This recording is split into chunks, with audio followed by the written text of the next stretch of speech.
Bonjour à toutes et tous. La nouvelle est donc tombée hier soir. On vous l'annonçait d'ailleurs en direct dans le journal de 19h30.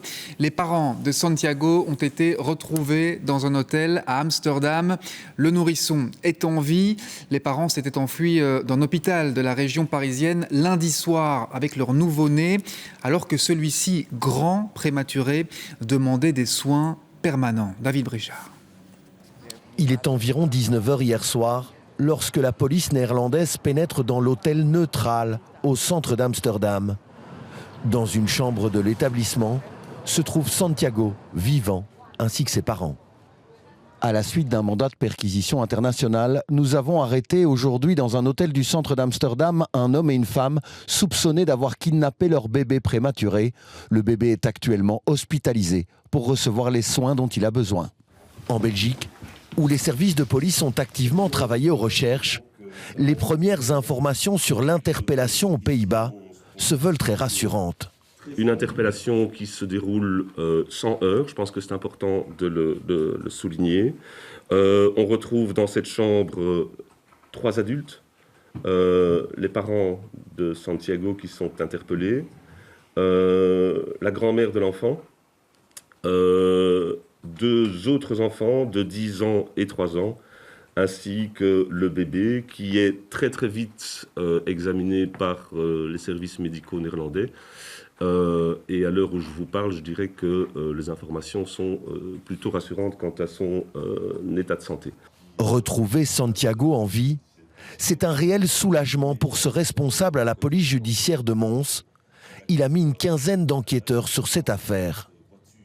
C'est un nourrisson d'une quinzaine de jours, situation un peu particulière, prématuré. Voilà, on a eu vraiment toute la capacité voulue, tant dans la volonté d'aboutir en termes d'enquête qu'au niveau humain. Il fallait retrouver l'enfant, quoi. Donc, moi, voilà, j'en suis ravi.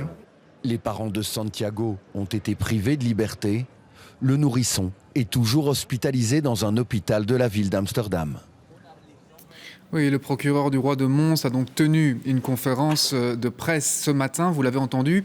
Mons, où l'on retrouve David Brichard. David, disposez-vous à ce stade de plus d'éléments sur l'état de santé du nourrisson ?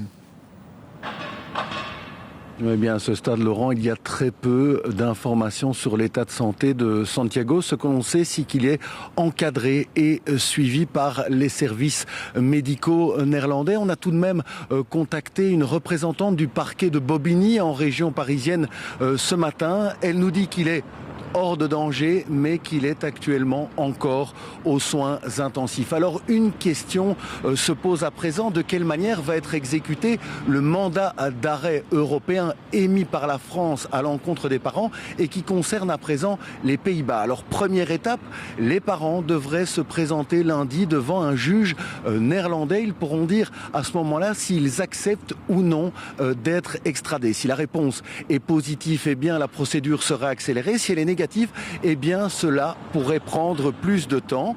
Une fois en France, eh bien, ils seront auditionnés par un juge d'instruction français qui devra décider s'il inculpe ou non les parents. Ils ne devraient probablement pas être inculpés pour enlèvement car ils restent les parents officiels, mais ils pourraient être inculpés pour privation de soins nécessaires. Et si effectivement c'est le cas, ils risquent jusqu'à 7 ans de prison.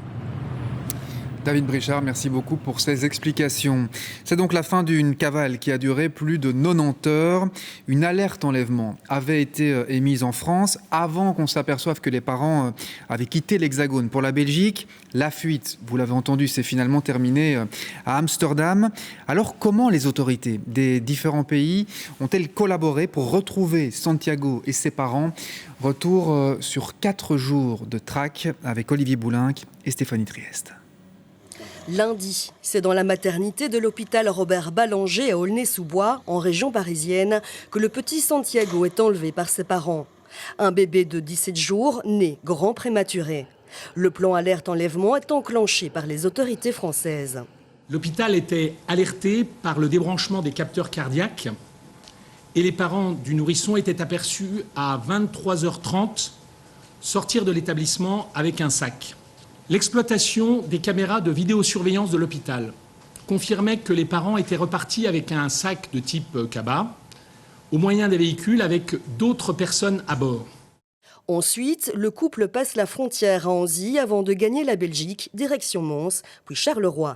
La justice française demande l'aide des autorités belges. Une chambre d'hôtel de Mons a ainsi pu être identifiée et perquisitionnée. Elle a manifestement été occupée une partie de la nuit par les parents et possiblement Santiago. En effet, mardi, les parents ont été repérés sur les images d'une caméra de surveillance à Mons, où ils ont logé dans un hôtel près de la gare. Mercredi, leur véhicule est retrouvé à Charleroi. Dans cette voiture, le support d'une carte SIM permet aux enquêteurs de remonter la piste des appels téléphoniques. Cette piste mène vers 2 hôtels à Amsterdam, aux Pays-Bas. Vendredi, dans l'un de ces hôtels, les parents sont finalement arrêtés et le petit Santiago est pris en charge par les services hospitaliers néerlandais.